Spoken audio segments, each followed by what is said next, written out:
So today we'll talk about the end of the liberal world order. So the liberal world order was basically created after the 90s, after the Cold War, because really, you know, after the Cold War, the America, and the EU and the WEF and the UN wanted to basically create a liberal world order. This liberal world order basically wanted to erode cultures, traditions, and customs, and wanted to basically enforce, liberal world, as well. And eventually, the eventual goal, as we all know, was to create a one world government led by the Illuminati. Okay, I think the Illuminati thing is getting too far, but one world government where everybody is in a post-human, transhuman utopia, you know, basically, and that's the whole goal at the very end of it. You know, at the end of it, that's based that there's no sugarcoating. They even talk about most of the time. You see all the media talking about how great the future will be in the 2030s and 2050s, and they talk about how great this world is, but the current decade, we're seeing something. People getting sick of this world order. People getting sick of it, as you can all see. And things are about to get worse. The economy is about to get worse. We're on the verge of nuclear war, okay, as well. And everything for the liberals are going to get worse. People are done with the liberal world order. This is now starting a new era of politics. This is a new era of politics. Last time, the liberal world order lasted from the fall of the Soviet Union to October of 2022, which is the rise of George Orwell. You might have said it might ended when Donald Trump was elected, but it's truly ending now. The globalist world order, it's truly ending now because you have eras. Okay, you have pre-World War One era, which was basically the colonization era. You have World War One. You have post-World War One, which is the interim between World War One and World War Two, the Great Depression era, and then you have World War II, and then you had the Cold War, which was its own era, and then you have the modern era, the globalist era, which people are outdone with the globalist era. We're gonna start to enter a new phase and era. Okay, and we might get World War III in between, but after World War III, if we have World War III, we'll have the nationalist era. This is the new era of nationalism and populism.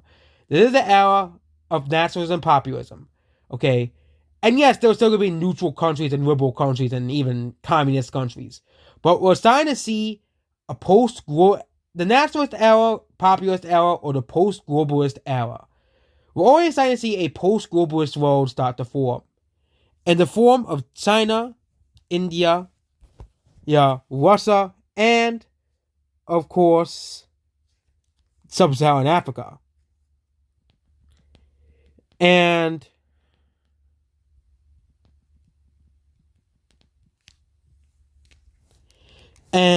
we're starting to see this post-globalist world. Countries are sick of being bullied around by the, UN, the World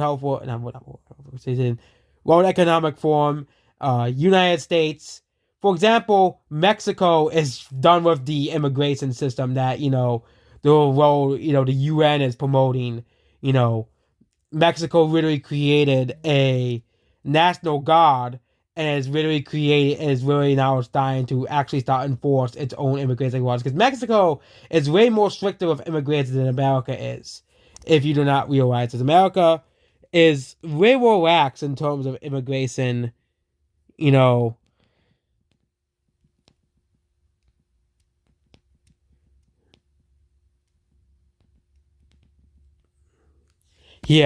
and that's why you're seeing Mexico be done with America, bullying them around, and also you're going to see a migration because in a nationalist and a post globalist world, the globalist dream of basically the one world government, a post human society, a futuristic world, and blah blah blah blah, all that stuff. Well, they'll you're going to see people move back that are of incompatible cultures move back to their countries.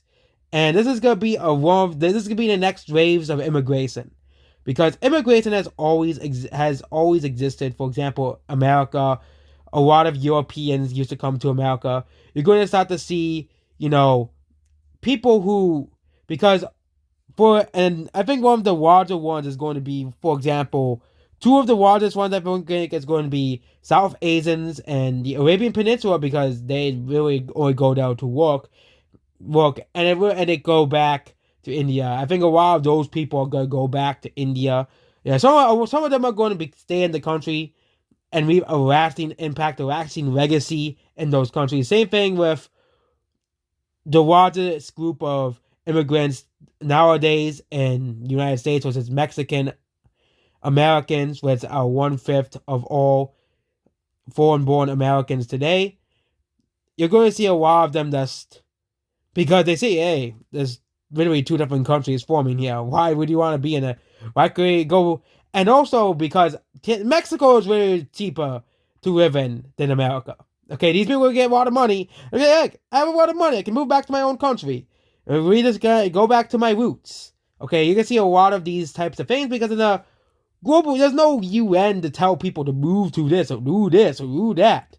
We're also going to see a rise in birth rates because a post-globalist society does not promote a lot of the bull crap that they're promoting.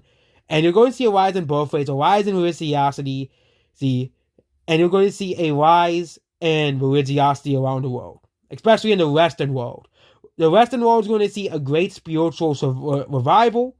Okay, you're going to see people accept, stuff like the afterlife as fact because, because of near-death experiences and stuff. You're going to see people accept this stuff as fact. You're going to see people go back to their traditions. You're going to go back to their ideals. People go back to their cultures. People go back to their traditions. That's the future of the world. That is the future of the world. And I can go one continent by one continent. But yeah, we're going to we'll go over the entire world. We're discussing North America right now. The North America, South America. Okay. South America, you're going to see a spiritual revival. You're going to see a right-wing spiritual revival coming very, very soon in South America.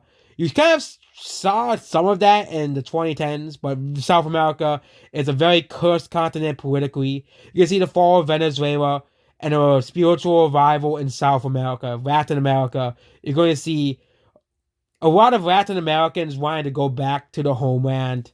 Similar to, going to see a lot of, for example, and people say this stuff never happened in history. Well, there are two examples. Portugal and Brazil and Kazakhstan and Russia. Kazakhstan used to be majority Russian. Yep. If you didn't know, the Soviet Union loved to screw around with ethnicities, people groups, and everything because the Soviet Union was a terrible country. But you saw after the fall of the Soviet Union, Ukrainians moved back to Ukraine, Russians moved back to Russia, Kazakhs moved back to Kazakhstan, and Russia is still one of the most moved to countries in the world for immigrants because you're still seeing this process play out today. Well, Kazakhstan, Russians are moving back to Russia. Kazakhs move back to Kazakhstan. And you also started to see this in the 1970s. Where a lot of white Brazilians, a lot of white Portuguese Brazilians moved back to Portugal. They moved back to Portugal to discover their roots. And you might even see white Americans move back to Europe, even though they might be generations in, they might move to Ireland, UK, and you're going to see a lot of more recent immigrants move back to the countries as well. Because if you look at like Sweden and stuff or Netherlands and stuff, these immigrants have had a much, they just do not assimilate into European culture. They do not assimilate into the majority culture. And I think the people who assimilate into the majority culture in the United States, of course, will stay. These people are assimilated into the United States culture. The two biggest groups are the Tijanos and the Cubans. I think some Cubans will move back to rediscover the roots, but I think a majority of them will probably stay in America because a lot of Cubans fled for Fidel Castro and now are becoming a part of Floridian culture. and Cubans are assimilating relatively easily into America. Same thing with the Tizanos, which still not leaving Texas. They are not leaving Texas. They make up 80% of Texas Hispanics. They're not leaving Texas. They're the majority of Texas Hispanics. They're not leaving. They have been here for generations and generations of the country. Same thing with Black Americans. They have been here for generations and generations. You're gonna see some of them move back to Africa because mostly liberal Black Americans, because yeah, mostly liberal, but a lot of conservatives, a lot of Christians are going to stay because that's the because they have been living here for a long time. They have been living here for a long time as well. You're also going to see, South America, a Christian revival in the Caribbean, a Christian revival in South America. You're going to see a demographic collapse in South America, but following a demographic collapse, you're going to see a Christian revival, a nationalist revival, a nascent revival in South America. That's South America, because if you do not know, South America is gonna suffer through a demographic collapse starting 2050. Mexico will as well, Latin America as a whole, and I think that's when the migration, the immigration, then from America to Mexico will really accelerate because because America will see a revival of Christianity, America will see a revival of religion, America will see a revival of American values, because this decade will be the chaos decade. This decade will be the chaos decade because it's not gonna get worse. It's not gonna get better before it gets worse. Okay, it's not gonna get better it's not gonna get worse before it gets better. Okay, there might be World War III. There might be, and yeah, America's gonna see a Christian revival. You're always starting to see it. Christian nationalists are taking over American politics. Which are mostly of white Southern Christians. And of course, Hispanic Christian nationalists are taking over which a lot of these Hispanic nationalist Christians are becoming Republican votes. They're becoming Republican votes because the Republican Party is becoming a Christian party. As much as people don't understand, the Republican Party is turning into a Christian nationalist party. Kind of like Jair Bolsonaro's political party in Brazil, where Jair Bolsonaro's political party is a Christian nationalist political party. The Republican Party is going to turn into a Christian nationalist party. They have taken over the Republican Party, and it's gonna be like that for decades.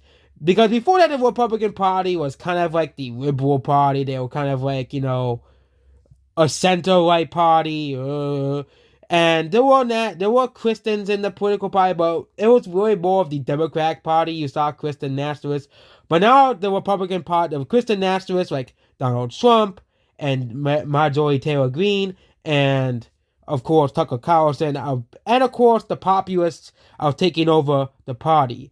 You're also going to see, for the first time, America's gonna probably put immigration restrictions. For the first time, you're going to see America go back to an isolationist America. You're going to see America go back to being an isolationist country, which means you're going to see the fall of the globalist American empire. You're going to see the fall of the globalist American empire. America's going to go back to the way it was in the 1920s, 1930s. America's going to be an isolationist country. So, of course, it can't be totally isolationist. There's still going to be allies of countries like Canada. They're still going to, have relations with South America, the UK, and the English-speaking world, but America is not going to really leave Europe. It might still be. So yeah, I think America will probably still be allies with Japan because Japan and America have a very, very great relationship. UK obviously will still be an American ally. Australia, New Zealand, and Canada as well. That will be the new world. And I think American influence will still come on with Canada, and Canada will shortly follow America in its footsteps. And of course, Mexico, along with the rest of Latin America, is going to see a Christian revival, a nationalist revival in the 2050s, 2040s, 2060s. You're going to see Mexico trying to promote, people from America, mostly, Hispanic Americans, to come back to the country because of the birth rate. You can see a rise in the birth rate in Latin America, a rise in the birth rate, of course, America, because Because if you really think about a lot of if you look at the birth rate of Christians and the birth rate of non-Christians, Christian birth rate is around 2.1. Mormons is much higher. Okay, Amish is much higher. It's really higher than that. Okay, so America's future is Christian. As much as the atheists love to moan and groan about how they're the future of America, so yeah, most of the America is gonna be Christians. Most of the America is gonna be Amish. Most of the Americans are gonna be, you know, most of the Americans are going to be uh most of the Americans are going to be Christian. Okay, look at the birth rates of Mormons. For example, the rest of America is going to be mostly Mormon. It's going to be mostly Mormon. Okay, it's going to be mostly Mormon. Utah is already majority Mormon. Nevada's going to be majority Mormon. Idaho's going to be majority Mormon. Wyoming, Arizona, most of California, Oregon, rural Washington, Oregon, and Montana, Wyoming, and Colorado, and a lot of New Mexico, and even parts of northern Mexico. You're going to see Mormon colonization of northern Mexico as Mormonism spreads, and Mormons will be a big part of American culture. Mormons are going to be a part of American culture. Then we have the Amish.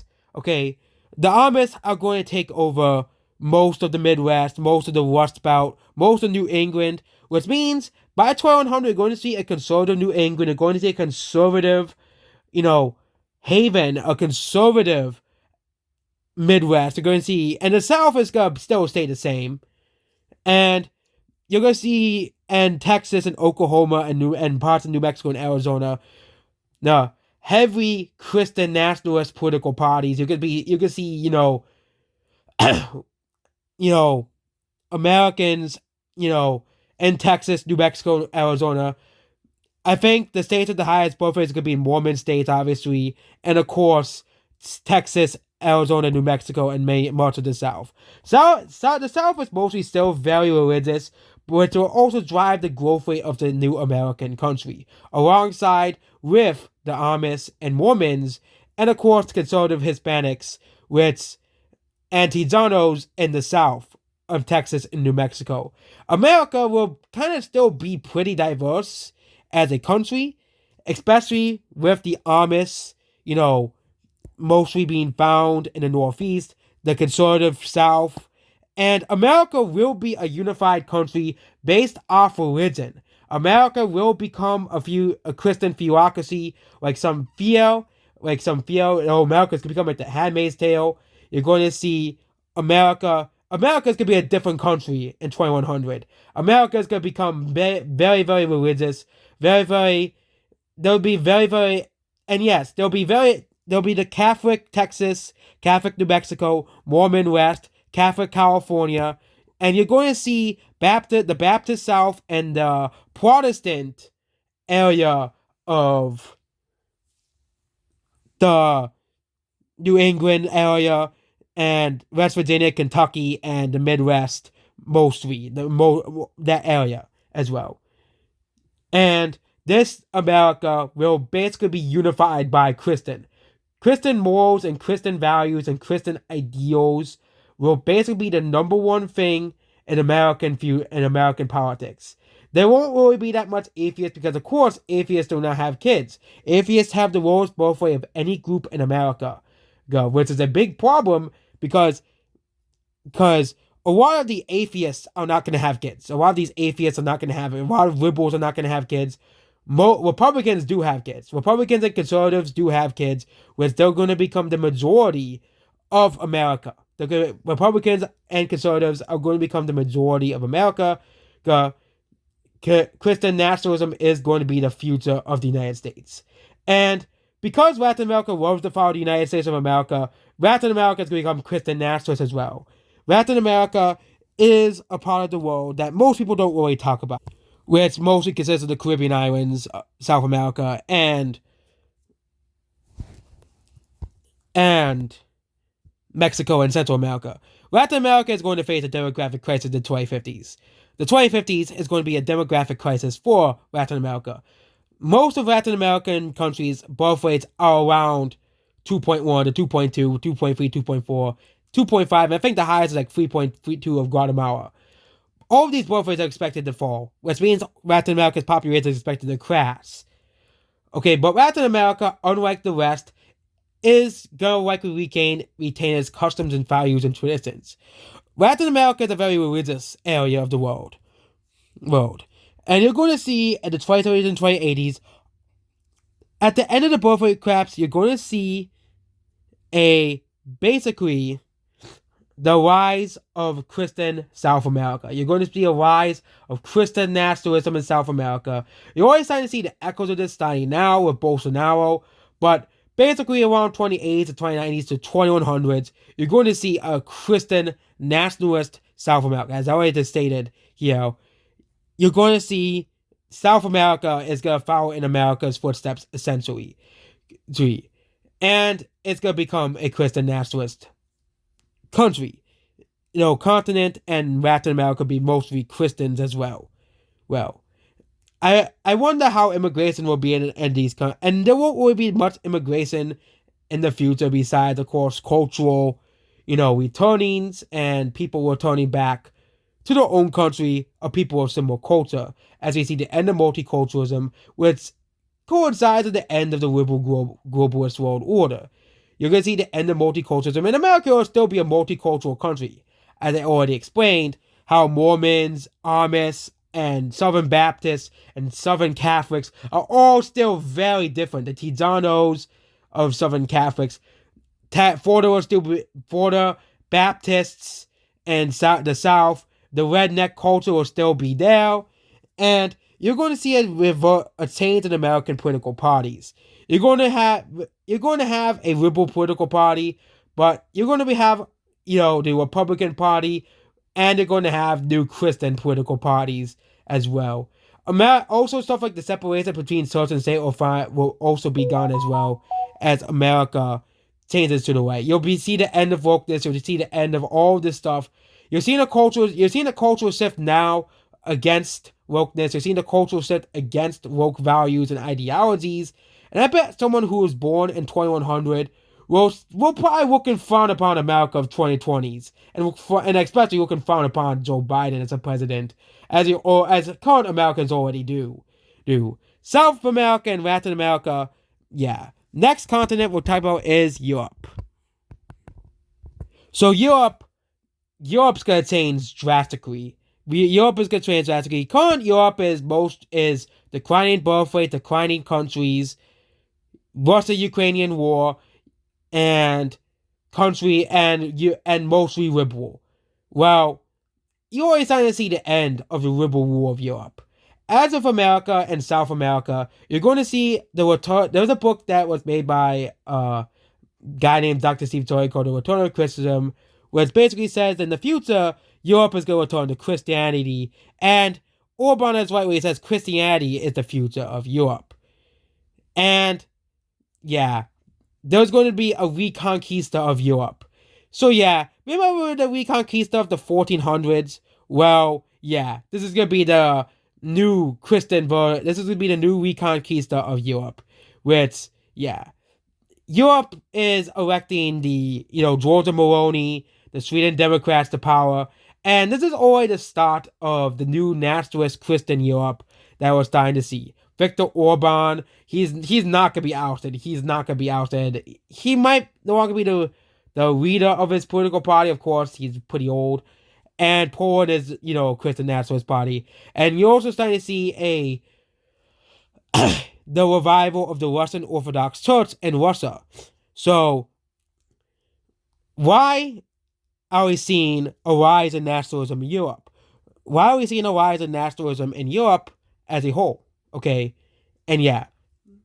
Oh yeah, we're back to, if we talk about America, yeah, America, there's gonna be massive immigration reforms done in America, and basically the Republicans are gonna win. That's basically why I described America.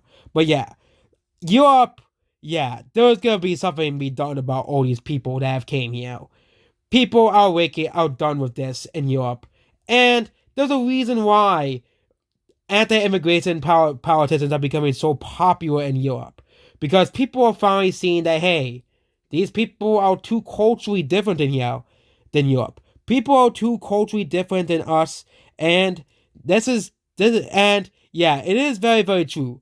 A lot of the immigrants in the USA have been able to integrate properly and integrate into America properly. Same thing of Canada.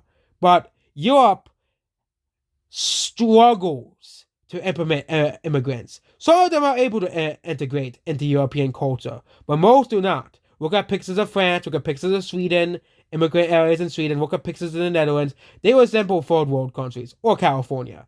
Yeah. People are saying that UK is gonna become a third world country, that Europe is gonna become four third world countries because of what Putin is doing to European gas. Yes. True, and people are gonna be sick of this. Because of Europe's reliance on Putin's gas pipelines, well, you see, the liberals in Europe are basically committed suicide, committed seppuku. Yep, the liberals in Europe have committed seppuku. They have committed basically suicide at this point. And it is their fault that they have done this. Trump was right about the Europe's reliant on that. And we're going to see a religious and cultural revival of Europe that one has never seen. The left and the media are going to try to resist. The left is going to try to resist as much as possible and use examples like Mr. Mustache Man to try to stop Europe's cultural revival. But it's going to fail.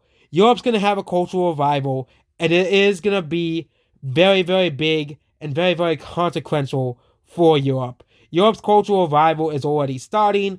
And you're going to see right-wing, Europe nationalist, Europe first political parties being elected. You're already starting to see what's happening in Hungary and Russia with the birth rates. Russia had a very low birth rate post at the end of the Soviet Union. But, of course, Russia's birth rate has risen to 1.8. It has risen to 1.8. Which is, I actually think it's 1.7, but the fact that it has risen alone, it'll probably continue rising throughout the decades. Russia has become a very nationalist and very populist country. Russia is going through a self-revival of its own. And I think the first countries that will get out of this mess will be Russia, Hungary, and Poland. Poland, Hungary, and Russia are the future of Europe.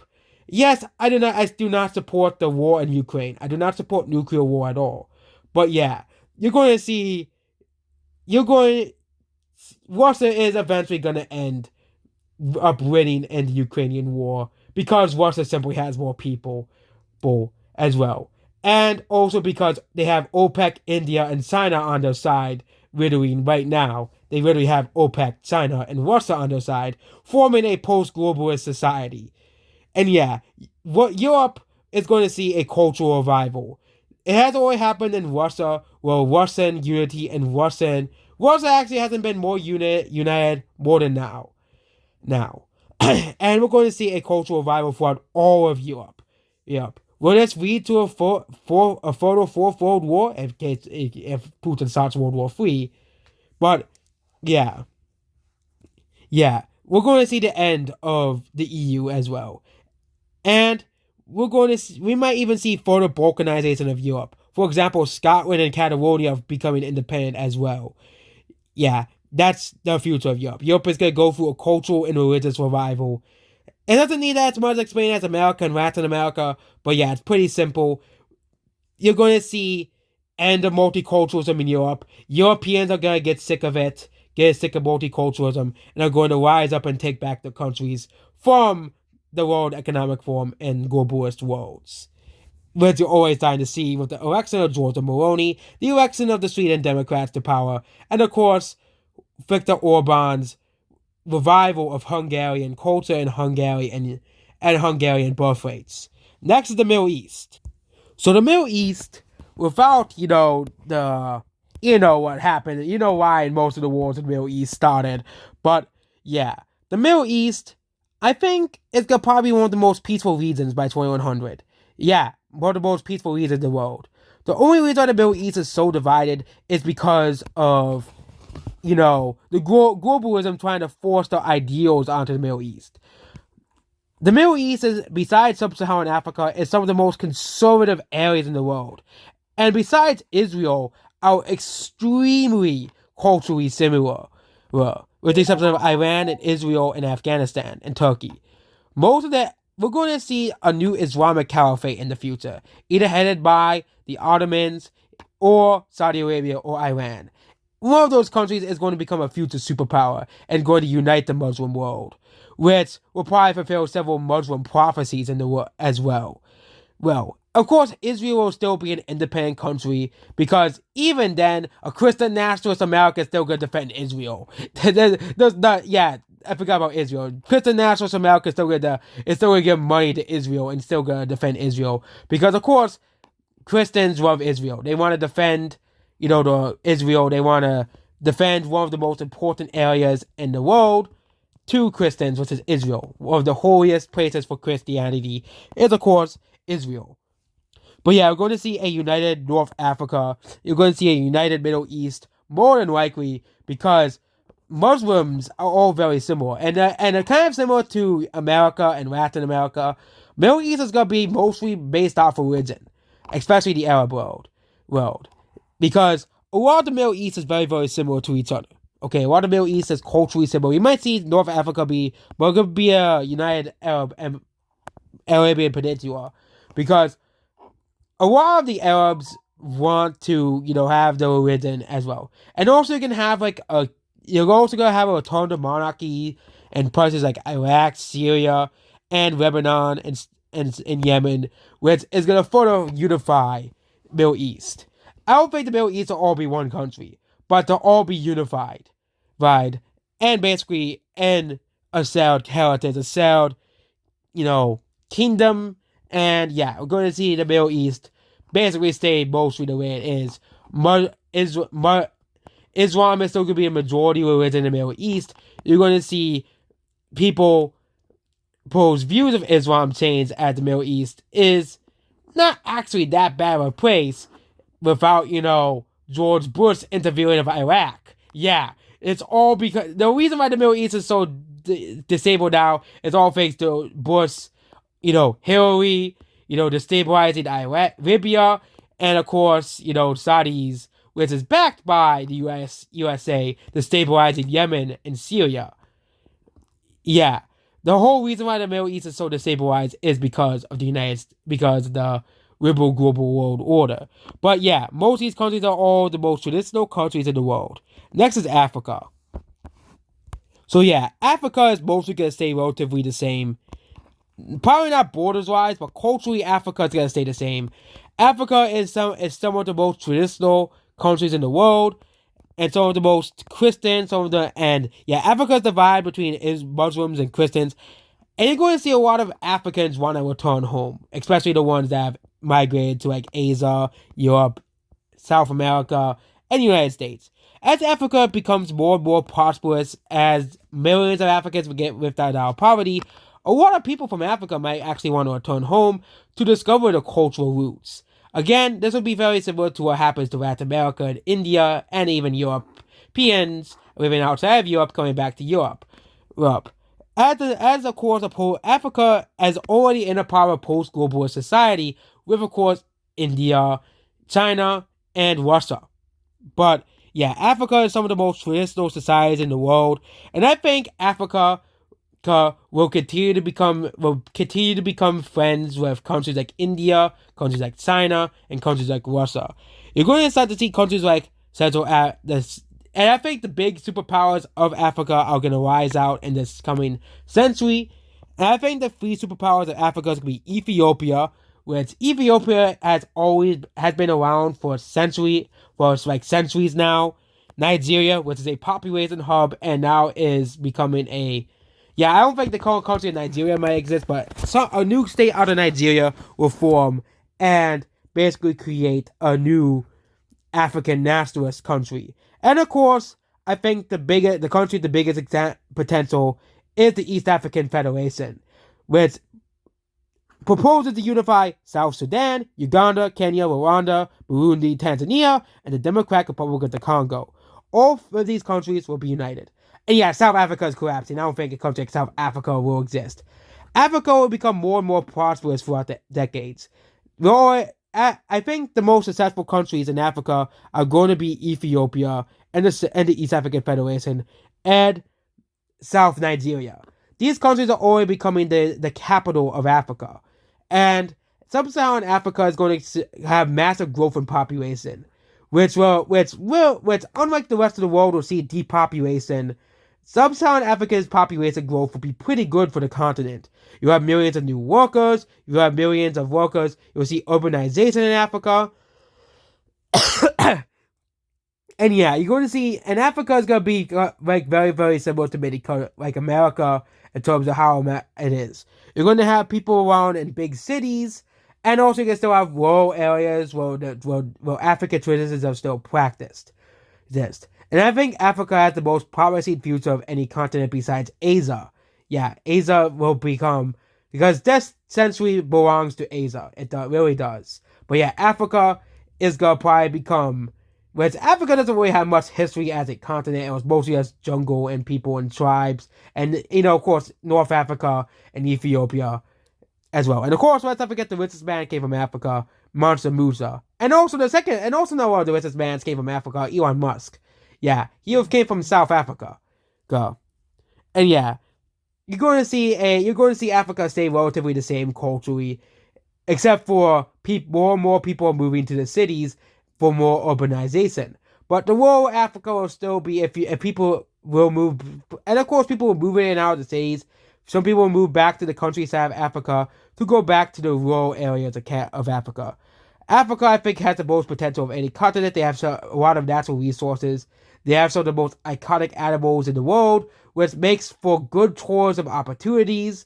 These as well. Africa has one of the highest potentials in tourism out of any country because of Africa's unique wildlife, which I think should be protected from extinction, so people can see these animals in the future. And Africa will become a tourist hotspot in the future, because Africa will not be such a dangerous place to go to. The problem is there will still likely be ethnic violence in Africa and stuff, but I think Africa will be definitely much better off with in a post-globalist society where, the globalists are robbing Africa of its resources, which basically just makes Africa colonies of the global elites. Now we're talking about Asia. So yeah, we already talked about the Middle East. So we're talking about regions of Asia. Central Asia. Okay, Central Asia, I think will stay relatively the same. You might see it reuniting with Russia, but culturally, Central Asia will still stay relatively the same. Same thing with Afghanistan. Yeah, the Taliban, I think, will probably stay as the leaders of Afghanistan, as much as people like it or not. Joe Biden has basically handed control of Afghanistan to the Taliban, whereas again, will make Afghanistan a very traditionalist country in the world. Pakistan, India, and South Asia, well, yeah. India has basically gone down a traditionalist, nationalist route, Hindu nationalist route in India. Nepal, Bhutan, and Bangladesh, and Pakistan are probably still going to keep the customs, cultures, and traditions, as well as Southeast Asia, and, yeah, China. Yeah. Now we're talking about East Asia. So yeah, Korea, well, there's a big chance that Korea might not be unified. Okay, North and South Korea are actually drifting apart culturally.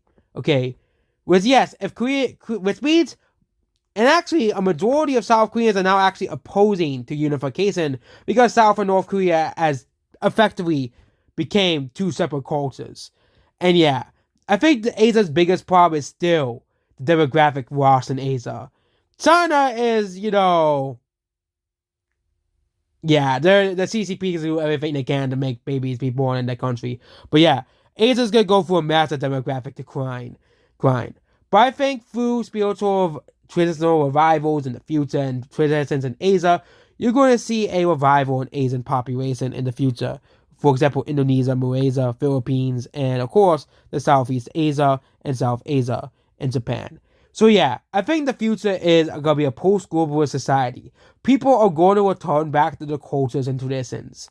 You're going to see the failure of multiculturalism and the revival of the nation state. I think the most multicultural country will probably still be countries like America, Canada, and Australia as well. But you're going to see a lot of people go back to rediscover the roots, the cultural roots. I think it'll be all races of people will probably do that. All races of people go back to the cultural homeland and rediscover the cultural roots. You're going to see a re-rise of religion as, of course, stuff like near-death experiences and stuff becomes the norm in society and stuff like that. You're also going to see the end of the globalist era, which will end in chaos.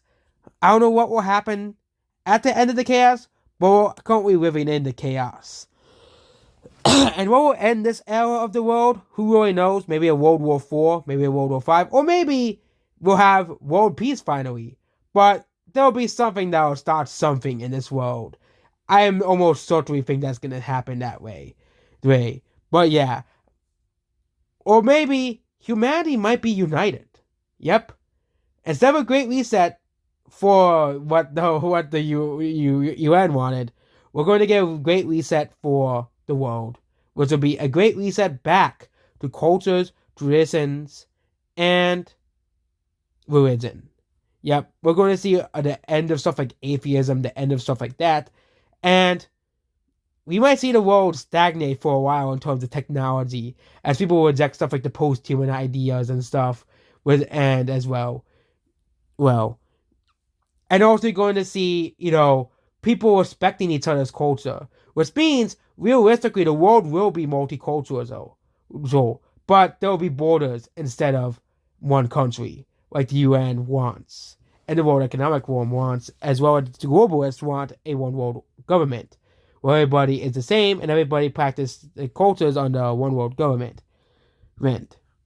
As at the end, nationalism will win at the end. And yeah, why this world is gonna rise is simply because of the end of the globalist era. The end of the globalist era, and of course, I think the countries you can thank first is Saudi Arabia and Russia. Yep, Saudi Arabia and Russia have effectively made the Western world commit seppuku. Okay, I'm not talking about the Western world, I'm talking about the globalist Western world.